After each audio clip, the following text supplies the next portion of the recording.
সম্মান করি এবং কাছে রাখি, কোন রকম বিভেদ করি না। আমাদেরকে উস্কানি দিচ্ছে যাতে আমরা কিছুটা করি।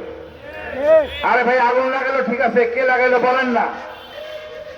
আপনার ওখানে তো ভিডিও ক্যামেরা থাকার কথা, আপনার এখানে ফায়ার এক্সটিংগুইশার থাকার কথা, সেগুলি কোথায়? আপনার ডিউটি কোথায়? আপনার নিজেকে নিরাপদ রাখেন নাই। এখন আপনার 54 ধারা কি বলে 74 ধারা ব্যবহার করতেছেন আনন্দের বিরুদ্ধে। খুব সহজ টার্গেট। আমি মনে করি আমরা সকল আবেদন যদি এক হই, ওই সুশীল সব পাওয়া যাবে। এক হওয়ার কথা বলে আমাদের সময় এখন এক হওয়ার। 54 বছর অনেক ছাড় দিয়েছি এই সুশীলদের উপর ভরসা করে। এরা দেশ টাকা বিক্রি করছে, টাকা পাচার করে বিদেশে বাড়িঘর বানাইছে, আমাদের কিছুই করে নাই। ডক্টর ইউনূসের উপর আশা ছিল কোনো কিছু করবেন, একমাত্র ওনার সাথে আদিল ভাই আছে, আর কেউ নাই, সব বাটপার। খুব লজ্জা লাগে এরা যখন কোনো চাঁদাবাজি বা কোনো অনৈতিক কাজ করে। আশা ছিল এরা 24 ঘন্টা কাজ করবে, সপ্তাহে 7 দিন কাজ করবে, কিছুই করে নাই, কোনো সংস্কার করে নাই। যে আগের মতোই নির্বাচন হয়, আপনারা আনছেন কেন? আমরা আগের মতো নির্বাচন হচ্ছি, তবে লজ্জার বিষয় হলো আপনি আবার হুজুরকে ধরতেছেন। এইটা মোটেও কাম্য না।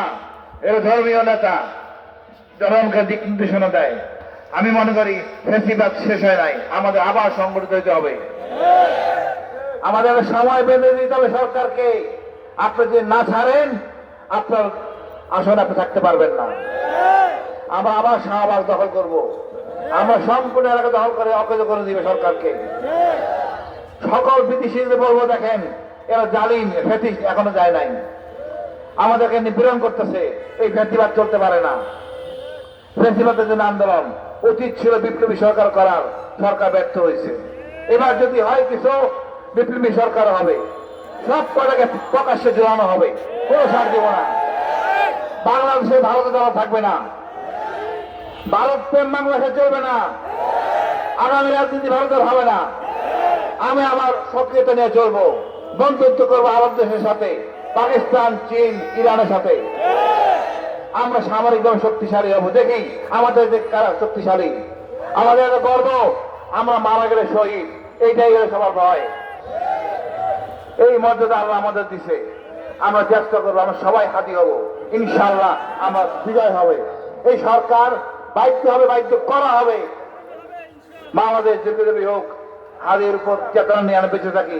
আপনার সবাইকে ধন্যবাদ। আসসালামু আলাইকুম।